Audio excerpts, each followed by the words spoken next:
نفسا فادارأتم فيها والله مخرج ما كنتم تكتمون.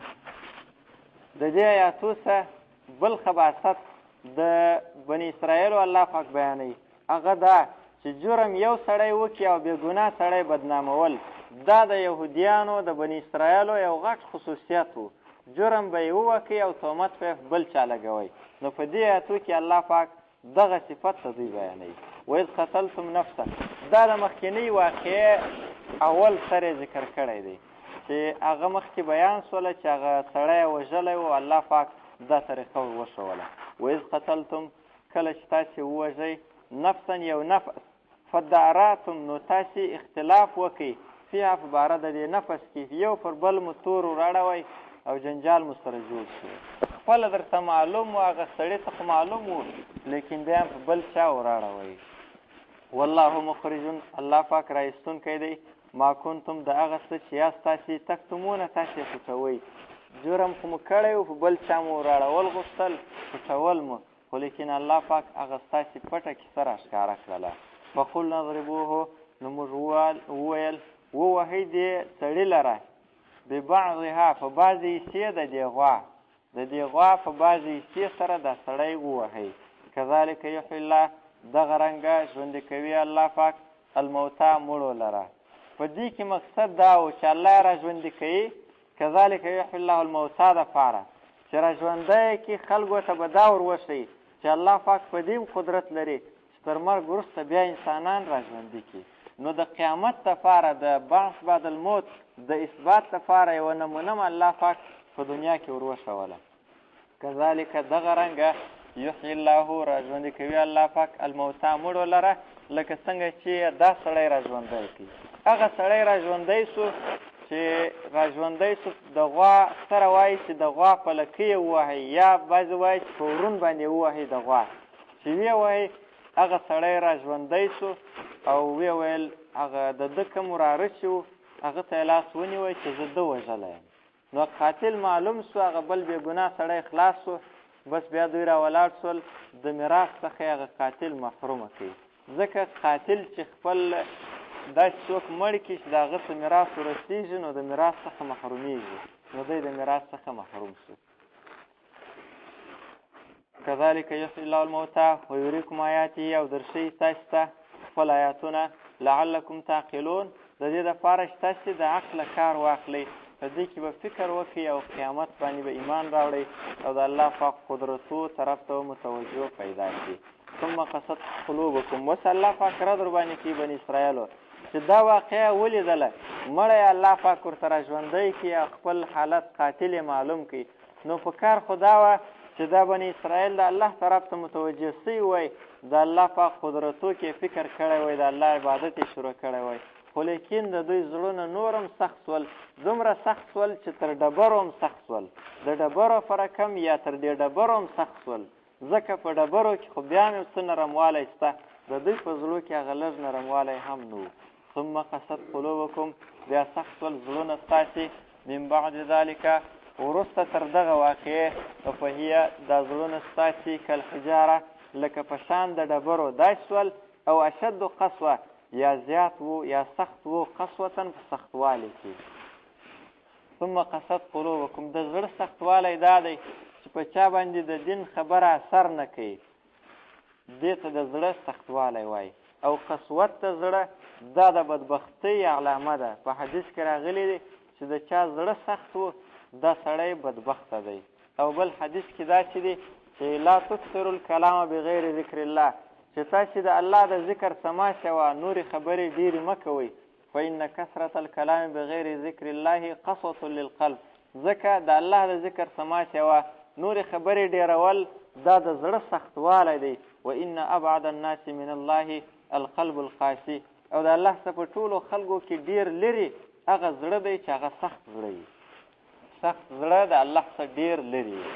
وإن من الحجارة، تر ډبرو ځکه سخت دی، ځکه وإن من الحجارة، یقینا بعضې د ډبرو څخه، لما هغه ډبرې دي، یتفجرو چې بهیږي، منه د دې ډبرو څخه، الانهار، ولې ځینې بهیږي، ډېرې اوبه ځینې را بهیږي، او د دوی زړونه تر دې هم سخت دي. د دوی د زړو څه داسې هم نشته یو فایده د دوی د زړو څه نه راځي. و ان منها او یقینا بعضې د دې ډبرو څخه لما هغه ډبرې دي یشققو چې وچې وي فیخرجو نو راووځي منه د دې ډبرې څخه الماء اوبه. مخکې خو ځینې رابهېدل دلته وچوېدله نو یو څه اوبه ځینې راووتلې. دا دویم قسم ډبرې دي. و ان منها یقینا د دې ډبرو څخه لما هغه دي یهبطو چرغړې من خشیة الله د وجې څخه د بیرې د الله. د الله د بیرې د وجې بعضې ډبرې رارغړي. دا درې قسمه ډبرې شته او د یهودو زړونه تر دې درو قسمو ډبرو سخت وو. وان منها لما یهبط من خشیة الله. په ډبرو کې م الله پاک یو شعور ایښی دی چې د الله پاک ته عاجزي کوي او د الله پاک څخه بیریږي. په دې آیت کې دا مسله ده چې بعضې ډبرې د الله د بیرې د وجې رارغړي. دا مطلب هم نه دی چې هر ځای ډبره راورغړېدله بس هغه به د الله د بیرې څخه کله خو هسې عادتاً رارغړي په داسې ځای باندې ایښي او بعضې ډبرې داسې چې د الله د بیرې د وجې څخه رغړي. و ان منها لما یهبط من خشیة الله. الله پاک په ډبرو په جماداتو کې یو قسم حس پیدا کړی دی چې د هغه د وجې د الله پاک په قدرتو پوهېږي او د الله څه بیریږي. حدیث کې راغلی د بخاري او مسلم حدیث دی. د احد باره کې نبي علیه السلام فرمایلی دی احد جبل یحبنا ونحبه. دا احد یو داسې غر دی چې موږ د ده سره محبت لرو او دی زموږ سره محبت لري.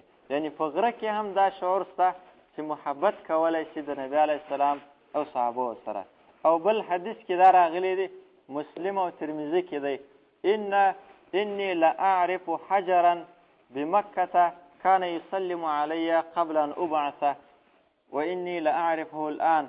و هغه ډبره اوس هم ماته معلومه ده او پیژنم یې چې په مکه مکرمه کې وه او زه پیغمبر سوی نه وم او ماته به یې سلام کوی. هغه ډبره اوس هم ماته معلومه ده. د حجر اسود باره کې هم راغلی دی چې ان الحجر یشهد لمن استلمه بالحق یوم القیامه. حجر اسود د هغه چا دپاره چې په صحیح نیت او په حق سره یې مچ کړی د هغه دپاره د قیامت په ورځ شاهدي وایي. نو په ډبرو کې هم دغه شعور الله پاک ایښی دی. وما الله بغافلین او نه دی الله پاک ناخبره عما تعملون د هغه کارو څخه چې تاسې یې کوئ. ستاسې په عملو الله خبر دی. افتطمعون ان یؤمنوا لکم.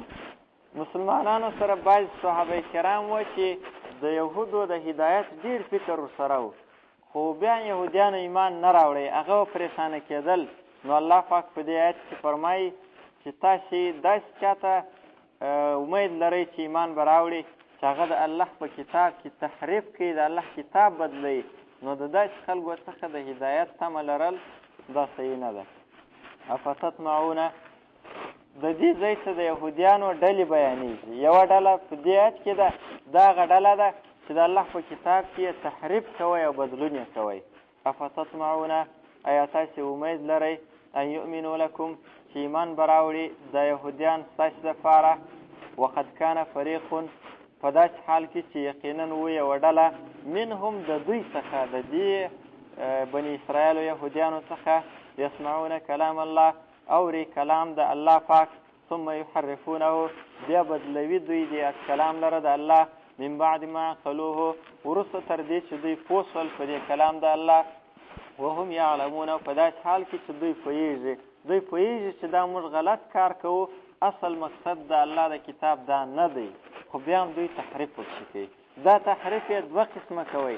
تحریف لفظي هم کوئ الفاظ د کتاب به یې بدل کړل لکه اوس تورات او انجیل اوس هم موجود شته خو لیکن ټول یې بدل کړي دي. سړی د یو ځای باره کې هم نشي ویلی چې دا به اصلي تورات او انجیل وي. الفاظ هم د تورات بدلول او بل یې دا کول معنا به یې هم بدلول. د الفاظو یو مثال هغه و د الله خبره چې بدله کړې وه. د موسی علیه السلام سره چې ولاړل کوی تور ته د الله خبرې واورېدې خو چې رالل دا یې ورسره اضافه کړل چې الله پاک ویل چې کم عملي کولی سي هغه عملي کړي کم چې نه سي عملي کولی مې عملي کوئ پروا نه لري. نو د الله په کتاب کې د الله په کلام کې دوی دا بدلون کوئ. او معنوي تحریف یې دا و چې چا به ورته وویل چې دا خو په تورات کې داسې راغلي دي نو دوی به پوه هم سول چې رښتیا دا خبره په تورات کې راغلې ده. دوی به راولاړ سول، غلط تاویلونه به یې شروع کړل، و یا د دې دا مقصد دی، دا مقصد یې نه دی ته چې وایه، د دې مقصد داسې دی. په غلطو تاویلو سره به یې د الله د کتاب معنا بدلوله. دا دواړه کاره په دوی کې موجود وو. من بعد ما قلوه، وروسته تر دې چې پوه سول دوی په دې کلام د الله، وهم یعلمون، او په داسې حال کې چې دوی پوهېږي چې موږ دا تحریف کوو. وإذا لقوا الذین آمنوا قالوا آمنا، په دې کې بله ډله ده د یهودیانو. هغه دا و، په یهودیانو کې د منافقین اکثره یهودیان وو. صحابو ته به رالل، د صحابو ته به ویل چې موږ ایمان راوړی دی. نو د دې دپاره چې صحابه ځینې خوشحاله شي، ورته ویل به یې وایي د نبي علیه السلام تذکره په تورات کې هم راغلې ده، د نبي علیه السلام صفات ټول په تورات کې شته، ویلي وو چې داسې پیغمبر به راځي. دا دی اوس راغی، دا خبره د ده حقانیت په تورات سره هم ثابت دی.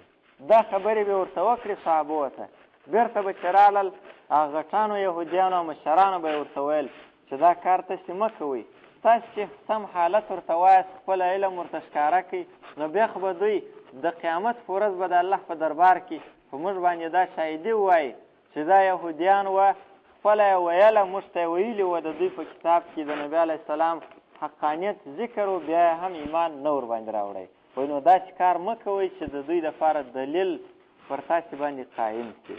وإذا لقوا الذین آمنوا، کله چې ملاقات وکړي دا یهودیان او منافقین دا کسانو سره چې ایمان یې راوړی دی، قالو دوی وایي دا یهودیان آمنا، موږ ایمان راوړی دی.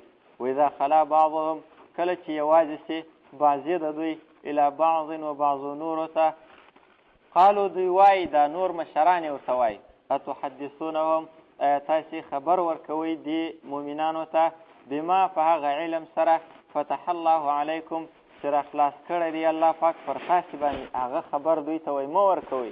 لیحاجوکم، د دې دپاره چې دوی دلیل ووایي ستاسې سره به په دې علم سره عند ربکم په نزد د رب ستاسې، د رب په دربار کې به بیا دا دلیل ستاسې سره ووایي، نو دا علم ځینې پټ کوي. افلا تعقلون، آیا تاسې د عقله کار نه اخلئ؟ نو ولې دوی ته په خپل خلاف دلیل ورښیاست؟ وایي دا کار مه کوئ. نو الله پاک رد ورباندې کوي چې که تاسې ورښکاره کوئ مؤمنانو ته، که ځینې پټ کوئ، په هر حالت کې الله ته معلوم دي، د الله څه یې نسي پټولی. اولا یعلمونه، آیا دوی نه پوهېږي دا یهودیان ان الله، یقینا الله چې دی، یعلمو پوه دی د الله، ما یسرون په هغه څه چې دوی یې پټوي، و ما یعلنون او په هغه څه چې دوی یې ښکاره کوي، کې پټ کړي کې ښکاره کړي، ټولې خبرې الله ته معلومې دي. نو دا د یهودیانو بل غلط صفت و، او دلته اگر چې د الله په علم دوی عقیده لرله الله یې منئ، خو لیکن د دې خباثت توجه د الله څخه داسې توجه اوښتې وه. یعلم ما یسرون په هغه څه چې دوی یې پټوي، و ما یعلنون او په هغه څه چې دوی یې ښکاره کوي.